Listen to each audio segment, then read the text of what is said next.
Olá, sejam muito bem-vindas ao Mentalidade Feminina, esse podcast que você ama, que você espera ansiosamente pelo próximo episódio. A gente está de volta e hoje com uma convidada muito especial.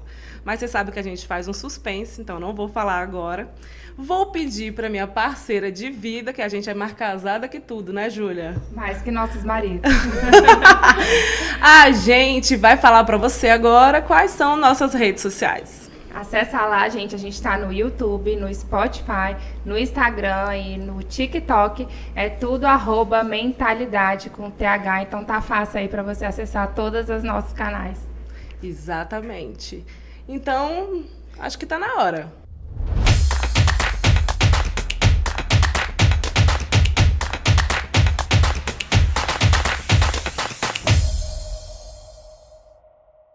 Ela é formada em Direito, filha única de um casal de servidores públicos, foi criada em Taguatinga e sempre estudou em escolas públicas. Em 2018, saiu do anonimato quando o marido assumiu o governo do Distrito Federal. Em 2020, assumiu a Secretaria de Desenvolvimento Social do Distrito Federal e atuou como secretária por 2 anos e 4 meses.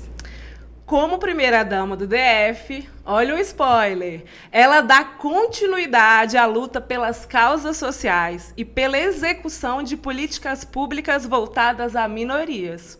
É ela, a idealizadora do cartão Prato Cheio, que já atendeu mais de 500 mil famílias no DF. Por iniciativas sociais como essa, foi nomeada em 2023 para o Conselho Governamental. Vou chamar ela. Seja bem-vinda, Maiara Noronha! Que isso, gente? O nosso estúdio tá cheio. Não, e nem é efeito especial, viu? É vida real. Vida real, a vida como ela é. Seja bem-vinda. Quero agradecer essa oportunidade, Andressa, Júlia, por abrir as portas do Mentalidade Feminina, para que eu possa conversar um pouco com o público que acompanha, né, esse podcast. Então, especialmente as mulheres que estão nos acompanhando, mas a todos. Eu acho que vai ser um momento bem bacana para a gente conseguir resgatar algumas informações. Esse é o primeiro podcast que eu estou fazendo desde novembro do ano passado, 2023. Então, eu tenho certeza que tem algumas coisas que a gente pode vir a explanar um pouquinho mais, começar de verdade esse ano trazendo um pouco de informação e me apresentando um pouquinho, né? É sempre bom falar de quem é a mulher por trás de um papel que a gente exerce. Gostei. Primeiro, amei o seu look, combina com a gente. Ela veio paletada, ela é maravilhosa. Já chegou chegando. Fique à vontade, é uma honra pra gente ter você aqui.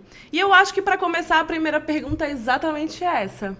Vou chamar de Maiara, porque a gente já está íntima, pedindo licença aqui a todos vocês. Mas eu quero conhecer, acho que a primeira pergunta é exatamente essa. Quem é Maiara Noronha sem esse cargo de primeira-dama? Maiara Noronha, uma jovem mulher de 36 anos, que cresceu em Taguatinga. Eu nasci no mesmo hospital que meu filho nasceu, então para mim isso tem uma simbologia muito grande na minha vida. Eu trouxe ao mundo um homem no mesmo hospital que eu nasci. Nascemos no Santa Luzia e cresci em Taguatinga, morei em Taguatinga Sul, morei na IME Norte, morei na QNL, morei no Parque Sul, morei no Sudoeste e hoje eu estou aqui no Lago Sul. Então eu tenho uma vivência nessas regiões. Como foi dito aqui na apresentação, eu sempre estudei em escolas públicas, eu sempre utilizei o transporte público, eu sempre reclamei dos serviços públicos e eu sou filha de 2 servidores públicos. Então eu sou uma brasiliense raiz. 100%. Nata, 100%. E em 2018, o Matheus foi gerado na Semana Santa de 2018. Em julho, Ibanez estava assistindo a Copa do Mundo na Rússia, com o filho hoje do meio, né? E a vida estava normal, eu já estava com, acho que 5, 6 meses de gestação, uma vida tranquila, leve, cheia de projetos. E Ibanez liga e fala assim, Jofran Frejá desistiu da candidatura. Eu vou me lançar a campanha do governo do DF. Eita, e o frio na barriga? Não, eu não dei muita credibilidade, eu só achei que ele era loucura da cabeça dele, né? Loucura, porque ele, de fato, ele era conhecido na advocacia, mas um mundo menor se comparado a todo o Distrito Federal. Mas eu nunca desencorajei, eu nunca chamei ele de louco diretamente, nunca. Na hora que ele falou, eu falei, amor, você tem certeza? Ele falou, tenho, amor, grande oportunidade, eu tenho um apoio dele e vai dar tudo certo. E lá ele ficou, acho que uns 2 dias ainda e já voltou. A partir daquele momento, interessante falar sobre isso, porque quem é Maiara, né? A gente tá nesse tópico ainda. Mas Maiara é uma pessoa que impulsiona outros, então eu me redescobri outra Maiara a partir da maternidade. Então, em julho de 2018, quando ele apostou na campanha ao governo do Distrito Federal, eu estava me redescobrindo. Eu tinha no meu ventre uma nova vida, então naquele momento eu já não era a mesma Maiara de poucos meses atrás. E o meu filho nasceu exatamente na mesma época em que ele já era governador. Então, o Matheus nasceu no dia 15 de dezembro de 2018. E no dia 1º de janeiro de 2019, nós estávamos na posse do Ibanez. Então, eu vivi uma nova turbulência de uma nova Maiara a partir de 2018. Então, além de falar da minha infância, eu acho que é necessário a gente falar sobre o poder da transformação da mulher através de uma outra vida. Com certeza. E hoje eu não me sinto mais mãe de um único filho. Eu me sinto, sim, como mãe, uma mãe afetiva de tantas outras crianças, jovens, idosos que eu nem conheço, mas eu sei que eu tenho uma responsabilidade perante essas pessoas.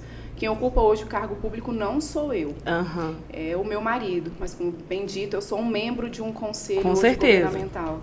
Então, quem é Maiara? Maiara é uma mulher sonhadora, batalhadora, incansável, determinada e, como várias mulheres em cargos de liderança, em posições de destaque, é como um pão sovado, né? Quanto mais Verdade. batem, mais cresce. Então, assim, esse é o grande desafio. Eu sei que é o público de quem acompanha aqui.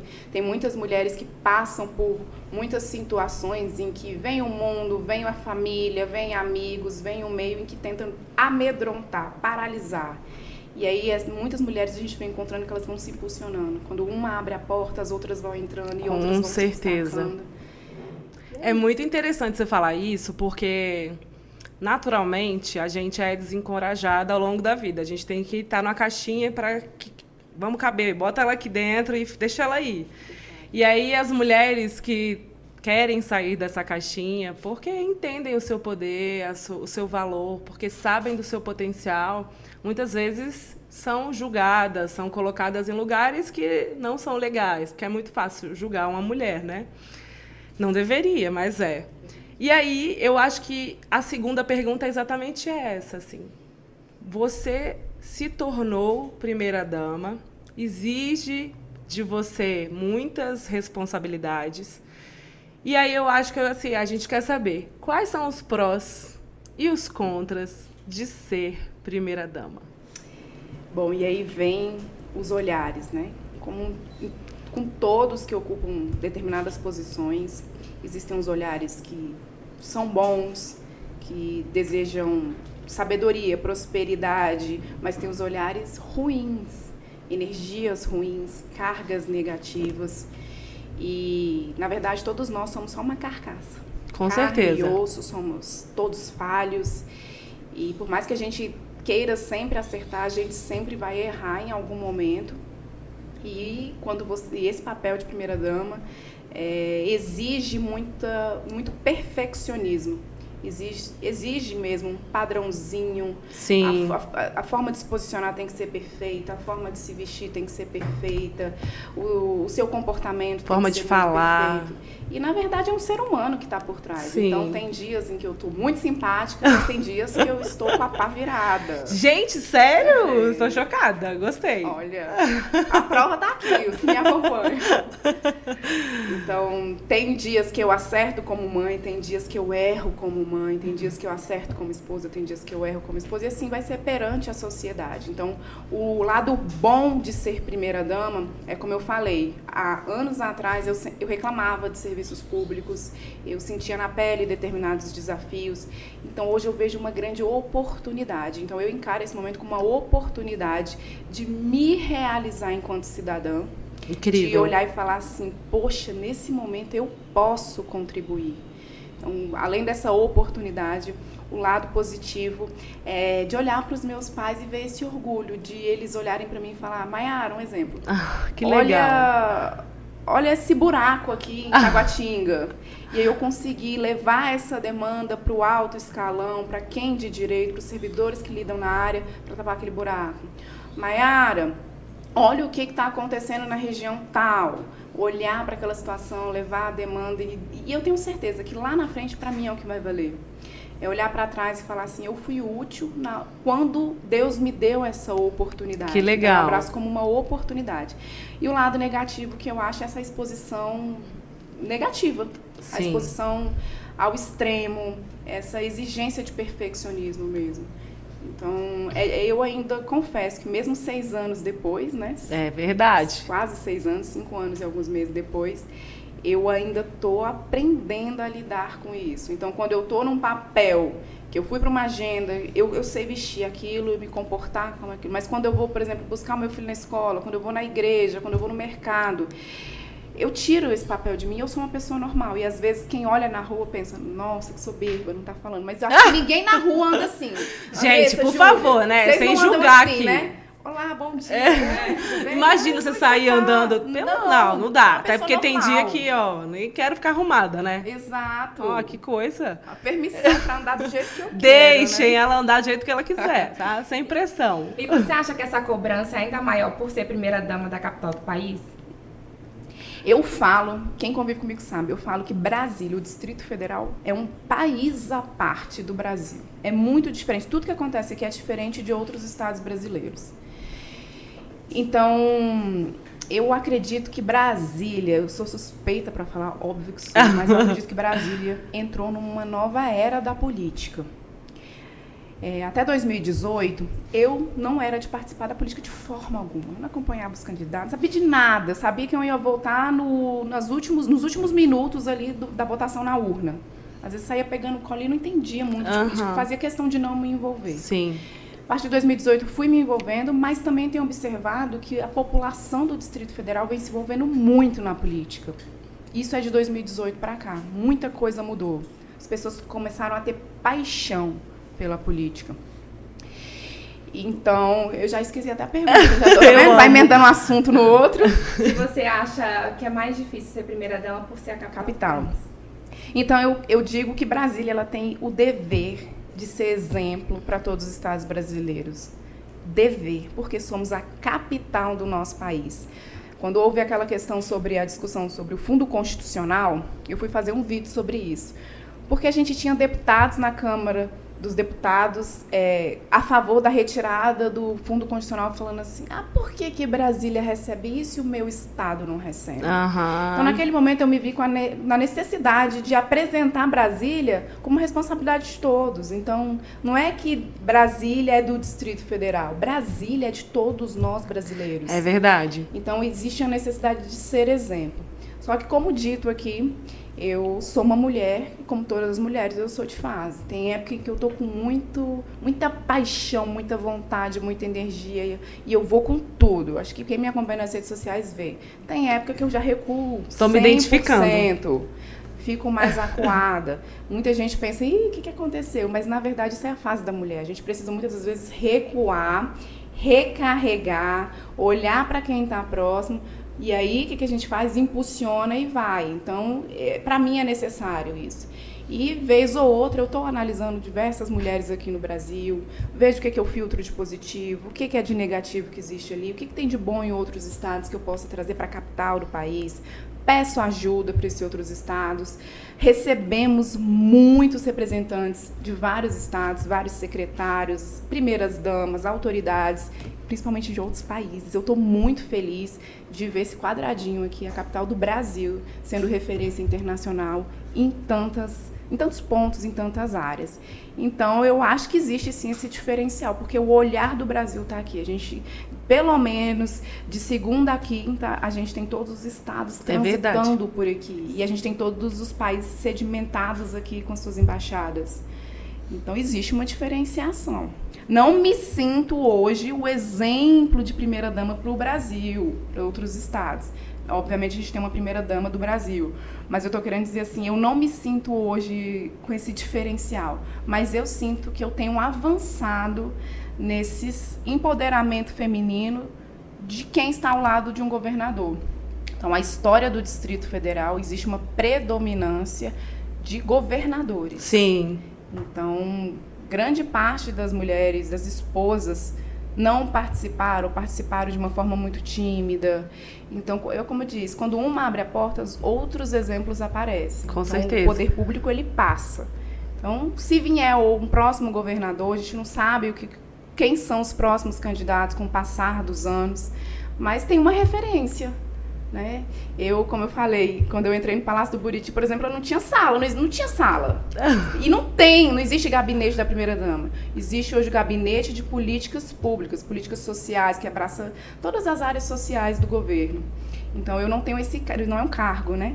Mas eu fui construindo, agora eu coloquei uma cadeira lá para eu conseguir reunir com a equipe de governo, para eu conseguir levar as minhas opiniões, as minhas observações, o que eu recebo de reclamação. E hoje eu estou num conselho.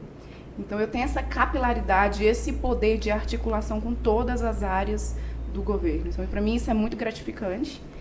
E tenho certeza que servirá de ponte para outras esposas ou outros primeiros damos que venham aí. Mas aí eu tenho uma pergunta importante. Não vai ter Maiara, então, como governadora do DF? Olha isso. Você está pronta. Você acha que eu tô pronta? Eu acho, eu tô pronta para estar ali, ó, tirando foto sua. Olha só. Um apoio desse eu teria essa força. Pronto. Não, mas eu me sinto um peixinho, assim. É um peixinho num cenário muito grande. O cargo do executivo, seja ele estadual ou federal, exige uma... Primeiro, você tem que ganhar na parte interna, você tem que ganhar perante os partidos e depois para a população, onde você é apresentado. Então, eu tenho certeza que muita gente me vê ainda como uma menina nesse cenário, apesar de que eu já super empoderada já. Eu já dei provas de que tudo que eu me proponho a fazer na minha vida, eu faço com muito amor, com muita dedicação. Então, capaz eu sou. Mas o cenário não é esse. Ok, tudo bem, então. Vou aguardar. Vai que, né? Mais pra frente. A pergunta agora é a seguinte. Aqui no Mentalidade, a gente fala muito sobre autoconfiança. Inclusive, o nosso mote é: mulheres empoderadas são autorresponsáveis pelo seu sucesso. Por que a gente fala isso? Porque a gente não pode terceirizar o nosso sucesso e colocar desculpa nos outros porque a gente não conseguiu fazer determinado, né, chegar em determinado lugar. E aí, mulheres, de forma geral, no mundo dos negócios, você, querendo ou não, você tem um empreendimento, né? Você é uma empreendedora porque você está construindo uma história e lida com várias situações. Eu quero saber o seguinte: quando seu marido assumiu o governo, como foi para você esse processo de acreditar em si mesma e nas suas habilidades para assumir o cargo e outros que foram te colocados? Porque você não tinha ideia do que viria, mas você sabia que já era uma grande responsabilidade. Como que você fez para não deixar as pessoas te diminuírem?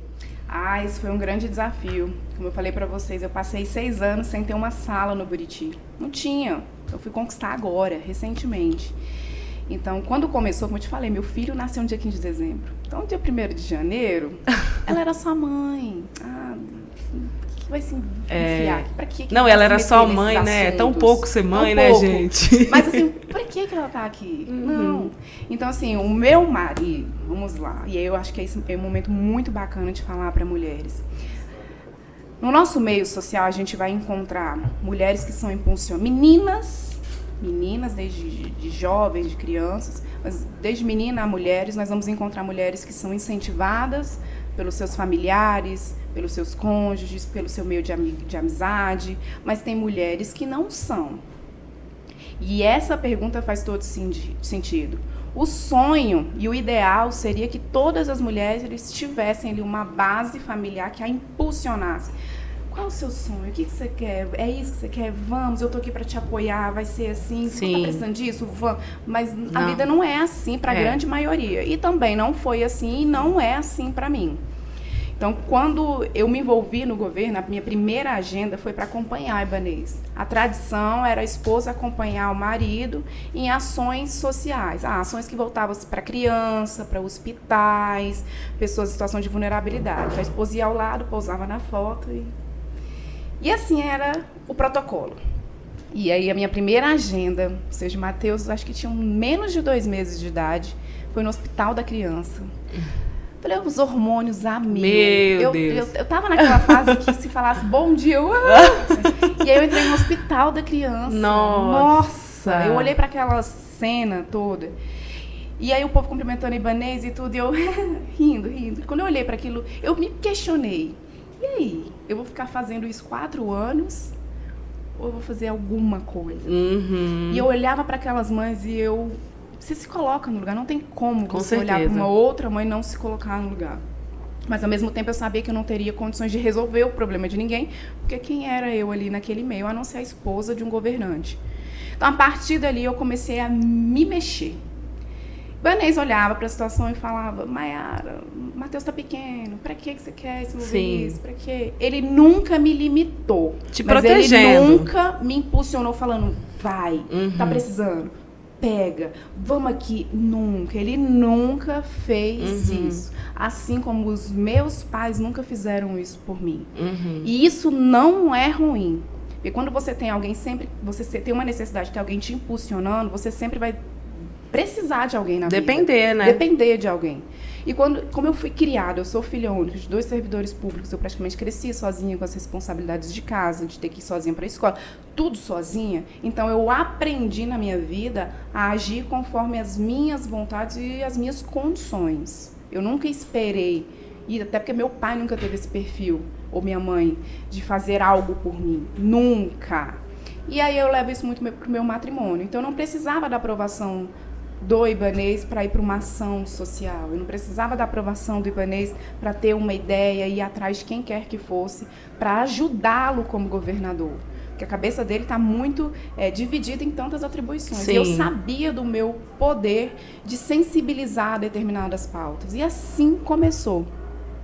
Então eu falo muito para todas as mulheres, não esperem a aprovação vir de casa. Se impulsionem, se joguem. Não tenho nada para me ajudar, não tenho como começar, eu não tenho nada. Comece com nada que você tem, mas comece.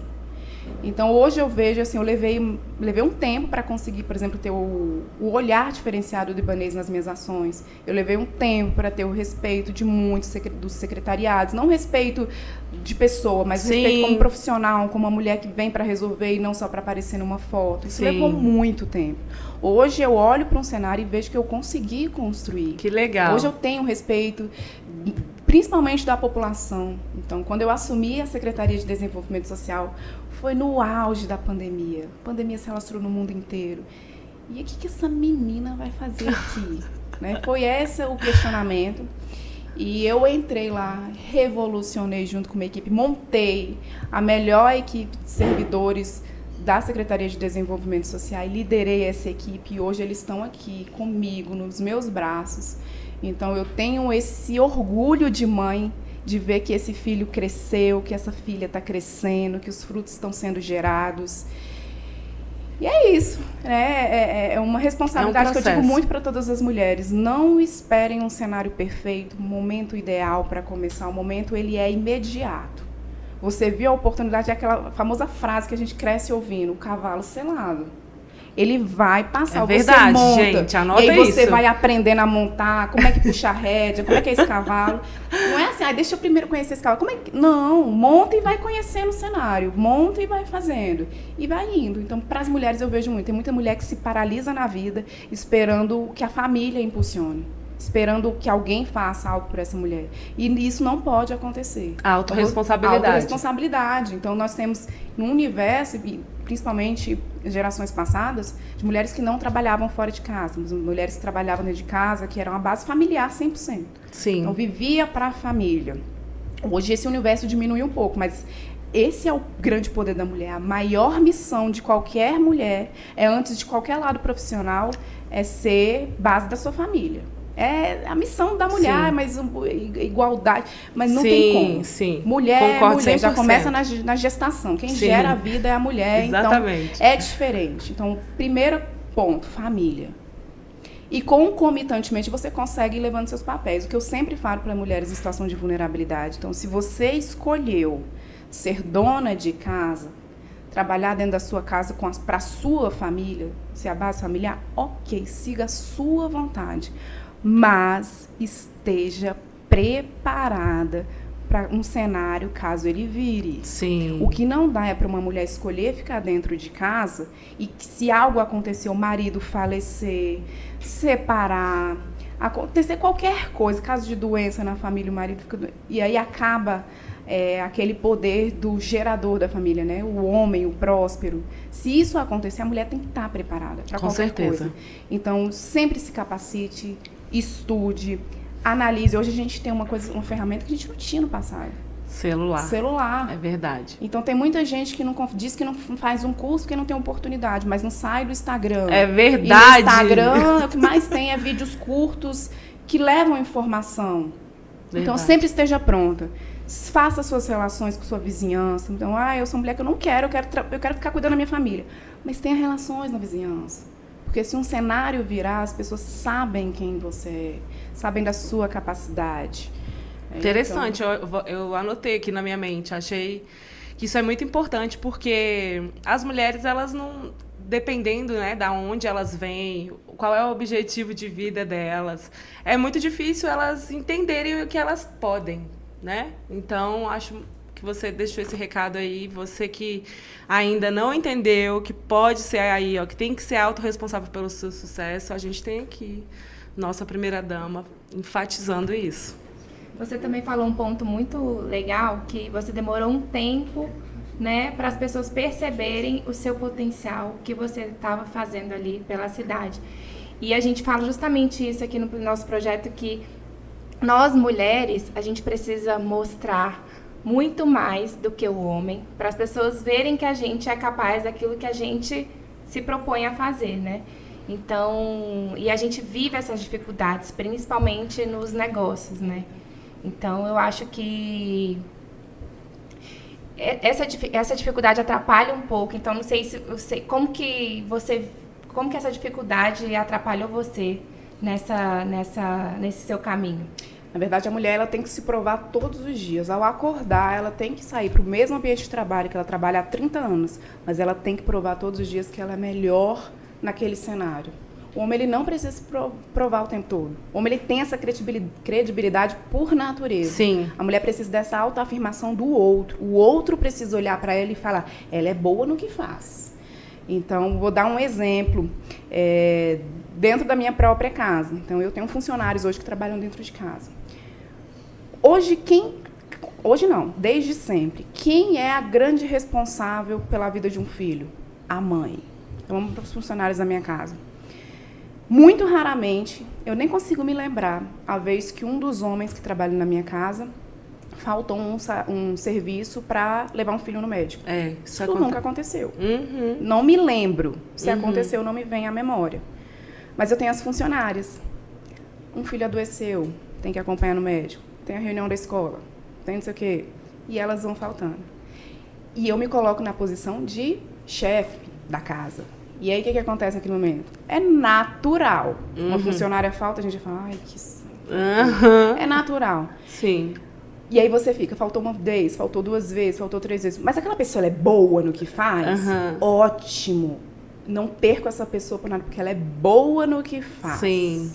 E assim é no mercado de trabalho, no alto escalão de um governo, nas grandes empresas, nas grandes multinacionais e internacionais. A mulher ela precisa ser provada que ela é boa no que faz. Então, a gente vem discutindo e os anos passam, a gente volta a discutir sobre igualdade de gênero. O que é igualdade de gênero? A gente ainda não conseguiu bater e cravar o que é igualdade de gênero. Porque na força física, homens e mulheres não são iguais. Na responsabilidade da natureza, que a natureza nos impôs, nós não somos iguais. Mas na capacidade intelectual de realização, nós somos todos iguais. Com certeza. Então, a gente está patinando. Infelizmente, os nossos poderes públicos não conseguiram trazer à tona de forma mais coerente o que a realidade impõe ao ser humano, a todo ser humano. Então, eu ainda vejo isso, que a gente ainda está longe de valorizar as mulheres no ambiente em que elas se encontram de forma coerente mesmo. E esse é o grande desafio. Então, como eu dei o exemplo da funcionária de casa, que isso acontece nas grandes empresas, acontece, como eu falei, no governo. Com certeza. É isso. Se mostre. Mostre que você é capaz. E, infelizmente, é mais cansativo? É mais cansativo do que a vida de um homem. Com certeza. Mas é o que nós é imposto nesse momento. Sim. E o que a gente vai fazer? A gente vai sentar e chorar? Ou a gente vai continuar se impondo? Com certeza. Então, quando a gente olha hoje para um cenário, por exemplo, vamos falar do governo. A maioria dos secretários são mulheres. A maioria das servidoras do gabinete do governador são mulheres. Então, isso é muito bacana. Por que elas estão lá? Porque mostrou lá atrás que tem experiência, que é boa no que faz. São capazes. Eu falo isso para minha equipe de gabinete o tempo todo, para as pessoas que trabalham comigo em várias áreas da minha vida. Eu falo isso o tempo todo. Não é só o currículo que a gente tem que analisar. O currículo é o primeiro momento. Com certeza. Mas é no dia a dia. É no dia a dia que você se prova ali como profissional. Saber se relacionar é muito difícil, né?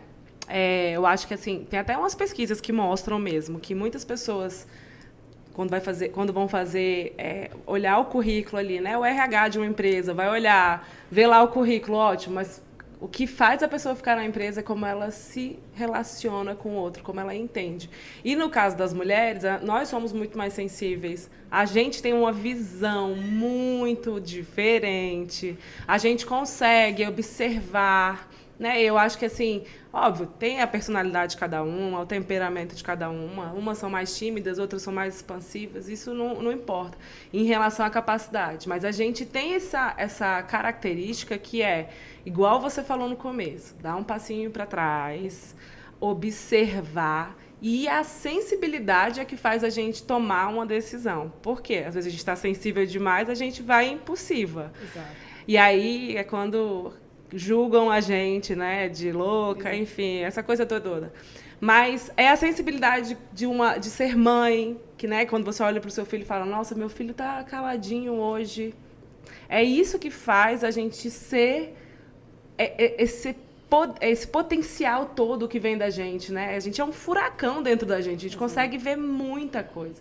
Então, tudo isso que você falou durante aqui agora, para mim, mostra tudo muito costuradinho. A gente chega nos ambientes em que a gente tem que se posicionar, não necessariamente, nem sempre. Em relação a falar, a gente observa, aí a gente se posiciona na hora que é importante. Eu percebo muito que a gente consegue mudar realidades, transformar situações, muitas vezes calada, observando e falando no momento certo. Então, o amadurecimento da mulher no meio de poder, no alto escalão, principalmente, você fala sobre isso, eu fico imaginando as mulheres que hoje nós temos no Congresso Nacional, dentro do Palácio do Planalto, no Palácio do Buriti, né, e em todos os outros estados. O que a gente vem observando também?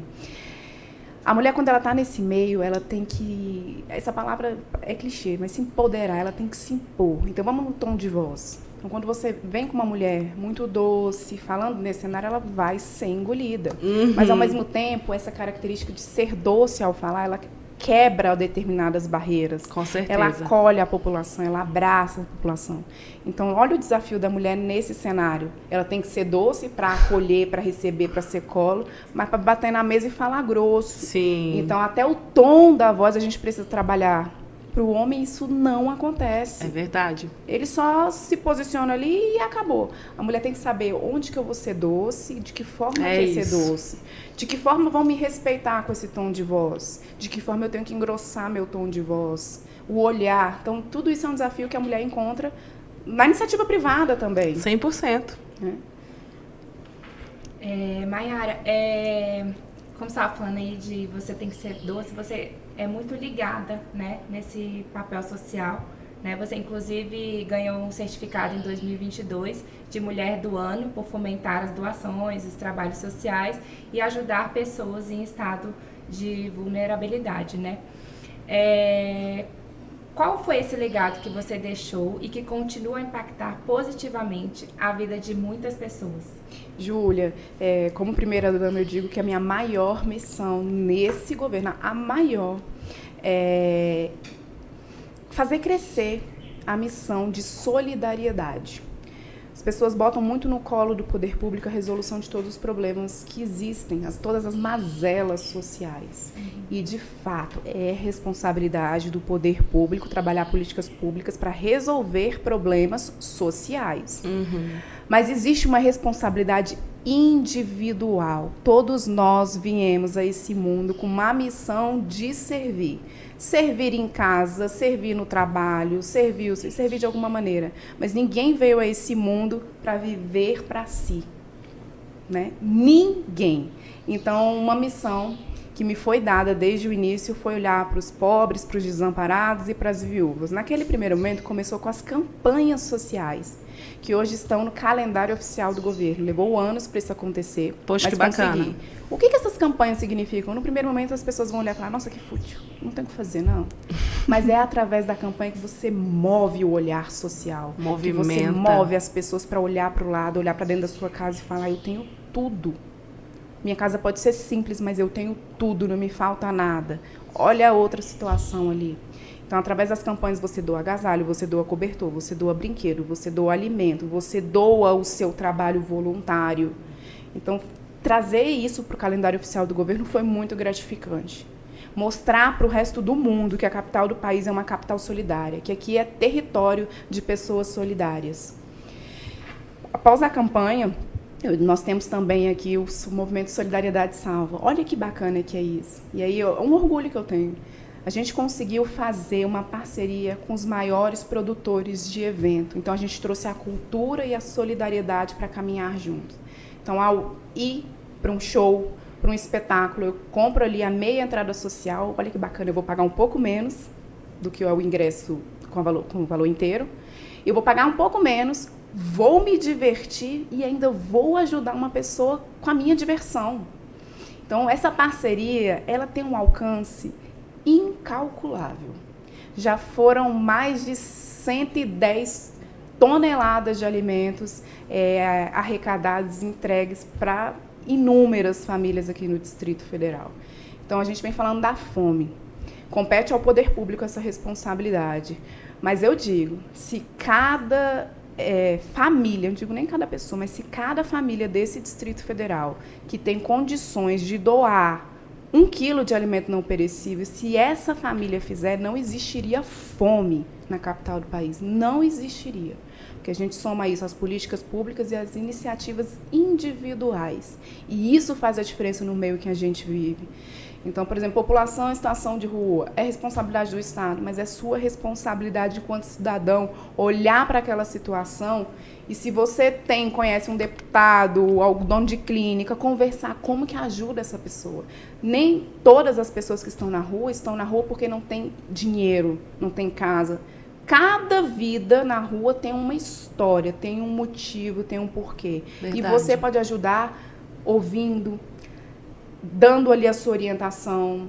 Então, a forma da sua abordagem muda a vida de uma pessoa. Às vezes, a pessoa que está na rua, ela está deprimida, achando que a vida acabou. E quando você olha com um olhar diferenciado e você resgata a vontade daquela pessoa de ser vista de uma forma melhor, de uma forma digna, você tira aquela pessoa da rua. E ela volta para casa dela, por exemplo. As pessoas tendem a achar que pessoa em situação de rua é só quem não tem dinheiro. Mas eu me deparei com filhos de pessoas com alto poder aquisitivo aqui em Brasília, que estão na rua. Então, é falta de dinheiro? É falta de casa? Não é. O que falta para aquele jovem que foi parar na rua? Às vezes, uma conversa sua. Sim. Então, é isso que eu digo. A maior missão, enquanto primeira-dama, é resgatar esse olhar solidário. Nem sempre a gente vai ser perfeito nisso. Então, eu falo muito sobre isso, mas nem sempre eu consigo praticar isso no meu dia a dia. Mas esse é o grande desafio do ser humano. A gente tem que ficar se observando todos os dias, Sim. a todo momento, se corrigindo. Às vezes a gente fala de uma forma muito bonita, mas a gente não age de uma forma muito bonita. Exatamente. Mas é exatamente o falar sobre isso que anos da nossa vida a gente vai ficar se moldando, se puxando, né? Se reenquadrando a realidade que é a nossa enquanto ser humano mesmo. E eu acho que a gente, como mulher, né, a gente pode ensinar isso para os nossos filhos desde cedo, né? Aqui em casa, ano passado, no Dia das Crianças, eu separei quase 50 brinquedos e levei as crianças lá para uma escola do Paranoá, que eles dão prioridade para mulheres que criam seus filhos sozinhas, né? Ou porque o marido foi preso, ou porque separou e estuprou o próprio filho. Então, assim, são histórias tristes. Fui lá, levei, eles adoraram. Esse ano, meu filho falou: mamãe, eu já falei pro Gabriel que no meu aniversário é pra ele trazer um pacote de arroz. Ele falou isso essa semana. Aí eu falei assim, então tá bom. O presente vai ser doação de alimentos? Tá bom. Onde a gente vai levar? A gente vai levar naquela escola que a gente foi ano passado? Não, mamãe, eu acho que a gente pode levar na rua, né? Mas como é que a gente faz? Então, eu acho que esse ensinamento, assim, que cabe a nós, mulheres, né? Lógico que cabe aos homens também, mas, né, como a criação dos nossos filhos, né? Fica mais a cargo da mulher, né? Ainda acontece isso hoje em dia. Então, acho que a gente também tem esse papel. E olha que bacana, você está justamente moldando o caráter do seu filho. Se ele, hoje, criança, faz isso, na fase adulta, ele vai ser um homem, seja qual for a profissão dele, ele vai ser um homem que é próspero ao ajudar o outro. Então, ele vai ajudar o outro. E essa é a grande responsabilidade. O meu filho, eu faço questão de ensinar isso para ele. Tanto nas ações sociais que ele participa, ele sempre vai, ele entrega, ele participa, ele vê. A primeira vez que ele tomou conhecimento que eu estava tirando as roupinhas do guarda-roupa, os sapatinhos para doação, naquele momento ele não gostou. Esse sapato não, isso aqui não. E aí você explicar para ele que aquilo para ele não vai caber mais, aquilo não dá mais nele, mas aquilo ali vai dar, não vou falar dignidade, que eles não entendem tanta palavra dignidade, mas aquilo ali vai fazer uma outra criança que não tem nada ficar bem vestido, ficar feliz. Então, quando ele viu o sapatinho dele, a roupinha dele sendo entregue e a criança recebendo feliz, ele ficou feliz. E hoje ele faz isso com total desapego das coisas dele. Ontem, né, não foi em caso de situação de vulnerabilidade, mas ontem eu fui buscar ele no futebol, levei uma caixa de chocolate. E ele é apaixonado por chocolate. Na hora que ele olhou aquela caixa de chocolate, ele já pegou o chocolate dele, só que as outras crianças vieram. E no primeiro momento ele foi fechando e ficando com raiva, a sensação pegando. Aí eu virei pra ele e falei assim: quanto mais você dividir chocolate, mais chocolate você vai ganhar. Porque a vida é assim, a gente divide, a gente ganha. A gente divide, a gente ganha. É verdade. Aí ele olhou pra mim e falou: lá em casa tem outra caixa de chocolate. Eu falei: tá vendo? Aí ele pegou e começou a abrir a caixa e os outros pegando. E aí ele não tinha mais aquela dor do: ai, é meu, vão pegar. Não. Aí ele ficou com isso na cabeça. Quanto mais eu der o chocolate, mais chocolate eu vou ganhar. Então, não que você tenha que fazer algo para ganhar algo, mas às vezes a gente doa uma roupa que não nos é mais interessante e a gente tem condições de comprar tantas roupas. A gente você está falando de maternidade, eu não sou mãe ainda, eu tenho um filho que é do meu marido, que não saiu da minha barriga, mas é meu filho, assim. E é difícil equilibrar esse pratinho, né? Ainda mais porque hoje as crianças, elas são inundadas de informação. A tecnologia veio com tudo, tem sido mais desafiador criar pessoas, né? Dar uma educação que seja ali do jeito que você imagina que é o melhor para ela. A gente brinca aqui que filhos são o nosso maior empreendimento, antes de qualquer empresa, antes de qualquer cargo, antes de qualquer coisa, porque você quer que ele dê certo. Aquilo ali não pode falir, aquilo ali não pode dar errado de jeito nenhum. E aí eu queria saber, como que você equilibra esse pratinho da maternidade com o pratinho da primeira-dama, com o pratinho da espiritualidade, com o pratinho da academia, com o pratinho da dona de casa? É porque, assim, somos tudo isso, e temos várias versões. Como que você faz no seu dia a dia tudo isso? E, na verdade, eu não dou conta de tudo. Isso aí. A gente vai escolhendo as prioridades conforme o momento. Então, eu tenho uma equipe de trabalho que está aqui comigo hoje, são a prova disso. Eu tenho tudo anotado, então eu tenho agendas a cumprir. Mas a minha prioridade, número 1, é a minha casa, é a minha família, prioridade.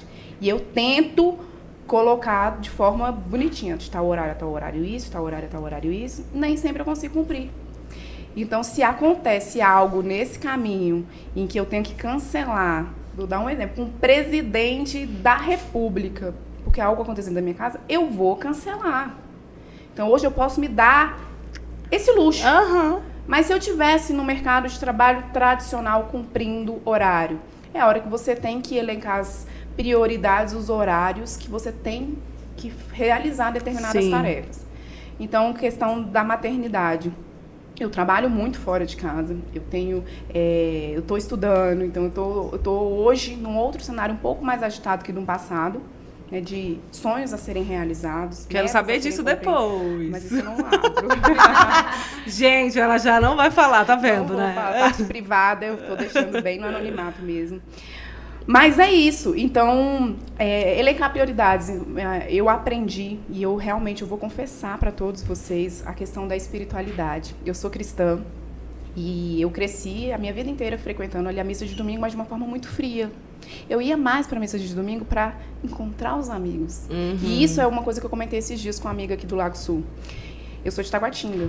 Então, eu não sei se ainda está assim, mas na minha época, domingo era uma festa ir para a igreja. Todos os jovens se encontravam na igreja, era bacana, saía da igreja, ia pro cachorro-quente. Era saudável ser jovem. Sim. Né? Tá que a gente ia com a cabeça não em Cristo necessariamente. Ia para encontrar os amigos, mas você crescia dentro da igreja. Com certeza. Eu não vejo isso hoje aqui no Lago Sul.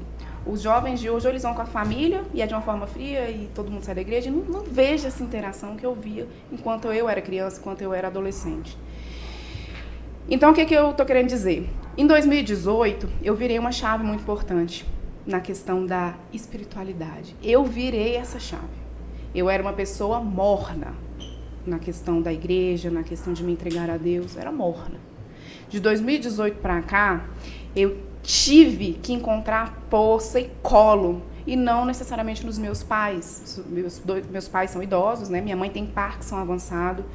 Então, eu já não... Minha mãe, na verdade, ela virou uma filha. Então, eu não me cobro muito isso, porque eu tenho que me colocar na posição de filha. Eu sou a filha. Mas hoje eu tenho uma responsabilidade com a minha mãe. Sim. Meu pai já é um idoso, então também não vou ficar enchendo a cabeça deles. E me enchi de problemas em 2018 para cá. E aí, naquele momento, eu comecei a falar assim, eu preciso de um colo. E aí eu encontrei esse colo na igreja mesmo, nas missionárias que me acompanham. Eu encontrei pessoas que realmente Deus colocou na minha frente para me ajudar. Que bacana. Me ajudar como?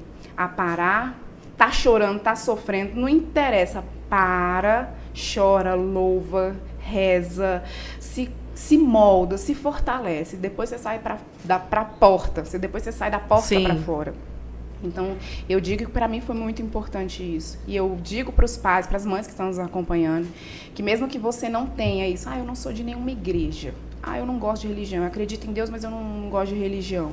Você tem que ensinar o seu filho que na sua falta, ainda que você em vida, como eu falei, eu tenho pais vivos, mas que ainda em vida você falte de alguma forma, o seu filho precisa encontrar fortaleza em algum lugar, e esse lugar é a casa de Deus. Então, eu digo que todo ateu, ele só é ateu até o dia que ele passa por um grande problema que ele não consegue resolver. Que aí ele fala, meu Deus, me ajuda. Então, eu digo que hoje a minha força está em Deus. Então, o mundo vem, me amedronta, me derruba.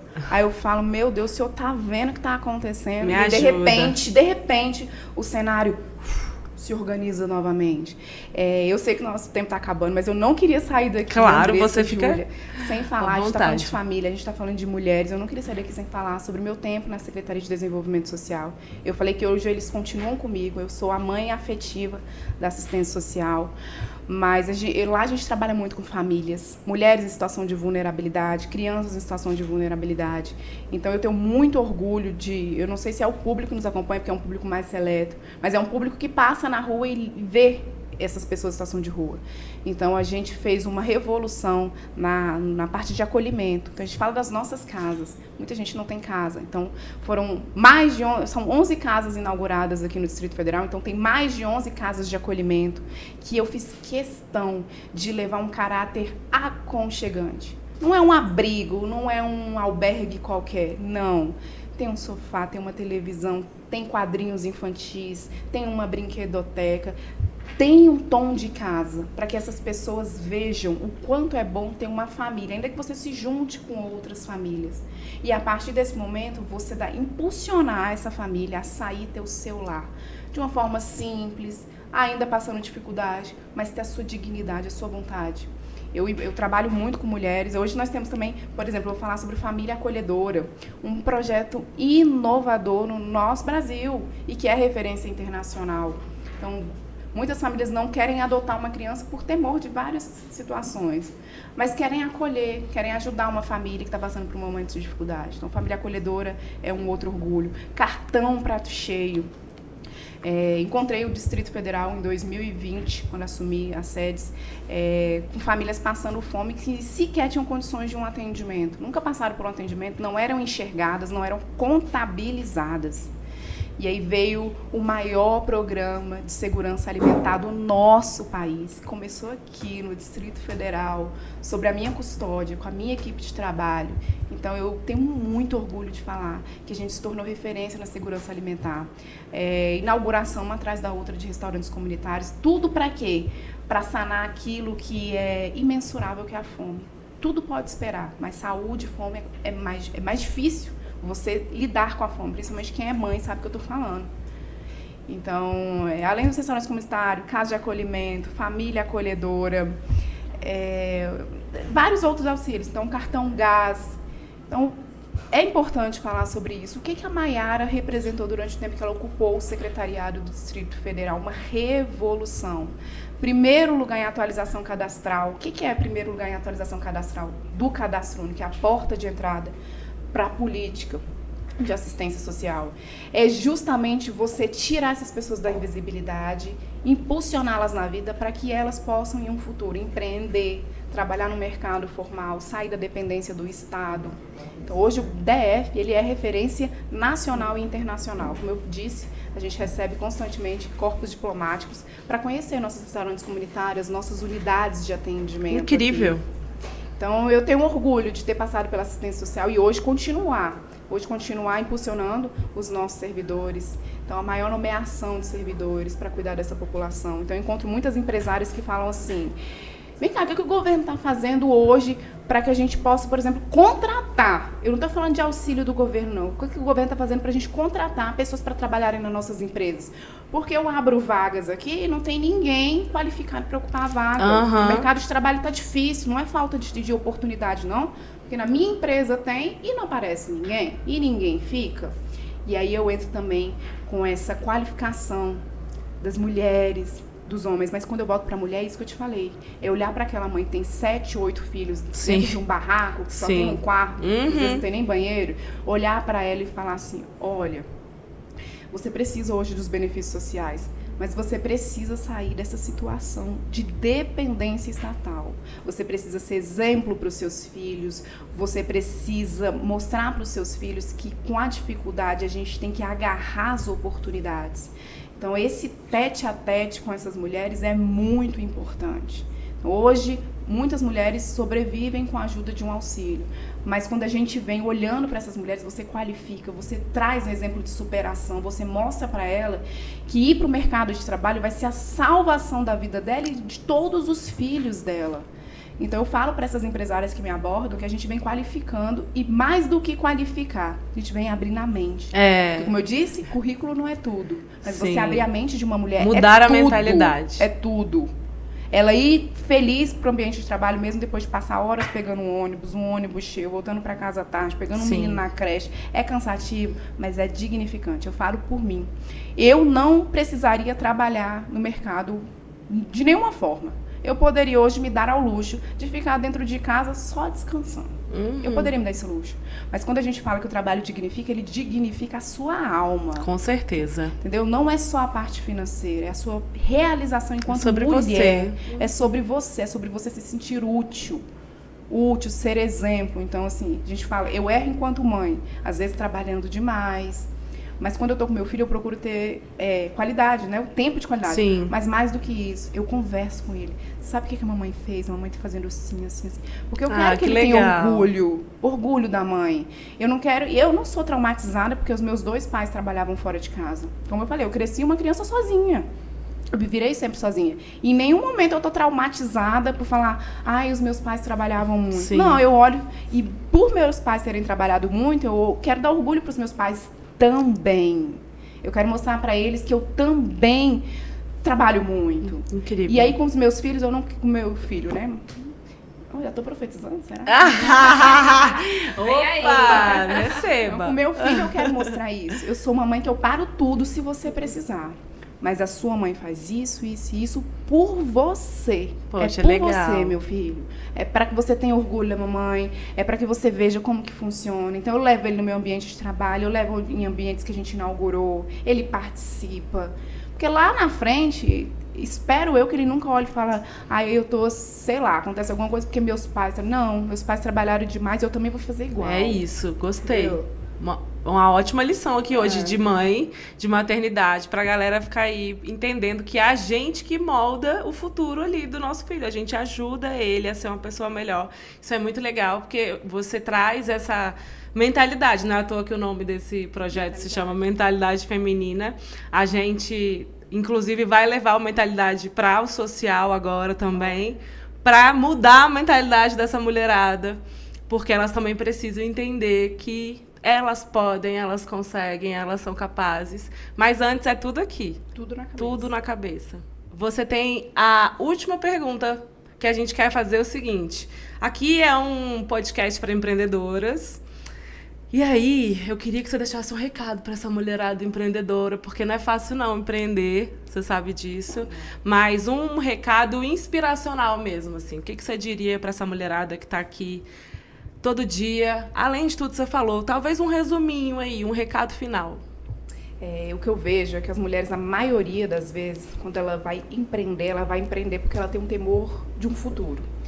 Grande parte das mulheres, elas, quando resolvem empreender, elas saem de um serviço público, elas saem de um emprego equilibrado na iniciativa privada, porque tem que, agora nasceu um filho, agora eu preciso ter um pouco mais de tempo dentro de casa. Então não cabe um home office na minha realidade, eu quero empreender. Eu vou montar aqui, começar a fazer bolo dentro da minha casa e depois aí eu viro um bolo da Ivone, mas vou começar com um bolinho pequenininho aqui dentro da minha casa. Vou começar fazendo crochê, Sim. uma coisinha dentro de casa, para vender na internet e depois eu abro uma grande loja. Você começa empreendendo devagarzinho. A maioria das vezes é pelo quê?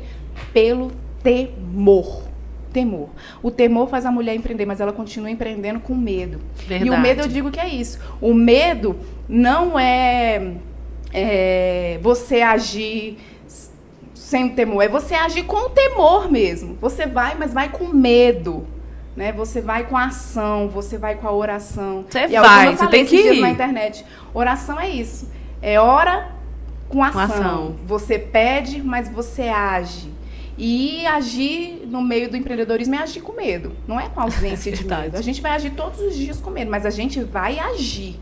Então, para as mulheres que estão nos acompanhando, para essas que estão em fase ainda de crescimento, eu digo que o medo ele nunca vai parar de existir, mas a coragem vai ser a sua maior marca na sociedade, perante a sua família.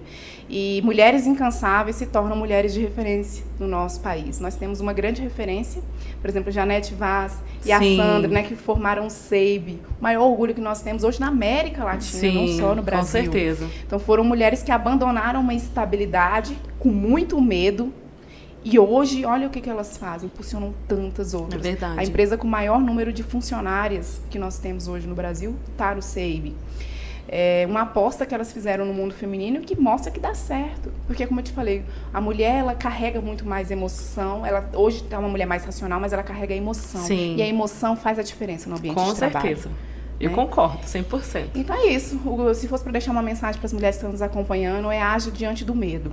O medo, ele é um fator impulsionador. E o bom do medo é que ele faz com que você fique em alerta, em posição de alerta. A ausência de medo te deixa fragilizada. E o medo, ele te faz estar em alerta. Então, o medo, na verdade, ele é um gatilho de sucesso para uma vida lá na frente. Gostei. Anotaram aí, tá todo mundo impactado ali assistindo, eu amei. Mayara, é um prazer ter você com a gente. É muito bacana quando a gente pensou em você, a gente falou assim, a gente precisa de uma mulher que revolucionou, uma mulher que traz força, uma mulher que fez diferente num ambiente em que ela tinha tudo para fazer igual, mas ela decidiu fazer diferente. São mulheres como você que faz a gente se inspirar aqui nessa ponta do lado de cá, porque, de fato, todos os dias a gente, como todas as mulheres do mundo, a gente não mata só um leão, né? São 52.432. Mas a verdade é que, por causa de mulheres como você, que a gente consegue todos os dias falar assim, cara, eu consigo. É por uma mulher como você que alguém olha e fala assim, uma menina da periferia, olha, eu posso chegar lá, porque ela também está lá. Então, essa representatividade que você traz, uma pessoa que veio de Taguatinga, ganhou Brasília, é respeitada sim, tem que engolir sim, não tem opção, somos mulheres, fazemos nossa parte e continuaremos fazendo. Eu até me arrepio, fico emocionada, porque de fato esse é o nosso propósito aqui nessa terra, olhar uma para a outra e falar o tanto que ela é maravilhosa. Então, você não é só bonita, porque bonita é fácil, você é incrível, uma mulher inteligentíssima, que sabe se relacionar. E eu tenho certeza que daqui para frente você vai ganhar muito mais coisas, que não são só materiais, né? Acho que Deus está falando aqui. Deus, quando ele vem, tá eu gritando só... tô aqui, ó. Mas, enfim, eu quero te agradecer porque a gente acompanha no Instagram, mas é muito diferente quando a gente conversa e sabe a potência que você é. Então, muito obrigada por nos dar a oportunidade de ter você aqui hoje, no meio dessa agenda, que eu sei que não é fácil. Olha, parabéns. Andressa, era para finalizar com você, mas eu vou tentar puxar aqui rapidinho para agradecer, né, por esse engrandecimento, por esse impulso que você me deu aqui. Lavou a minha alma. Assim. Que bom. Porque é o que eu falo, a gente precisa dessa autoafirmação, a gente precisa de uma autoafirmação. E eu te agradeço pelas palavras, mas também queria pegar um leque do que você falou, que às vezes você virou para mim e falou assim, você pode não necessariamente ganhar em material imediato, mas você vai ganhar algo. E isso eu sei o que eu tô falando, porque é algo que eu peço muito em oração. E eu falo para as mães que estão me acompanhando aqui. Às vezes a gente trabalha tanto, a gente é tão humilhada, as pessoas, né, numa forma figurativa, as pessoas batem na gente de uma forma tão ruim. E você olha e fala, não vale a pena eu estar aqui fazendo isso, não vale a pena eu estar nessa empresa trabalhando desse jeito, não vale a pena isso. Mas não é só por você. É pela sua descendência. Eu não vou falar só pelos seus filhos, não. Sim. É pela sua descendência, pelos seus filhos, seus netos, tataranetos, e por aí vai. É pela sua descendência. Então, a porrada que te dão hoje, ela exalta a sua descendência lá na frente. Com certeza. Então, você pode não colher os frutos, mas os seus colherão. Então, continua forte, continua aguerrida, que não é só por você. Ai, eu amei. Obrigada. Bate palma, gente. Eu entendo, eu também queria. Obrigada, Mayara. Eu acho que é isso. A gente se entendeu aqui. Pode ter certeza que veio do céu. Se você tá pedindo é porque eu senti de falar mesmo. Aqui a gente é espiritual também, tá? Eu senti mesmo. Então, muito obrigada. Obrigada a toda a sua equipe que tá aqui com a gente. E você aí que está com a gente até agora. Segue a Mayara no Instagram. Qual que é o Instagram, Mayara? É mayara.noronha-rocha.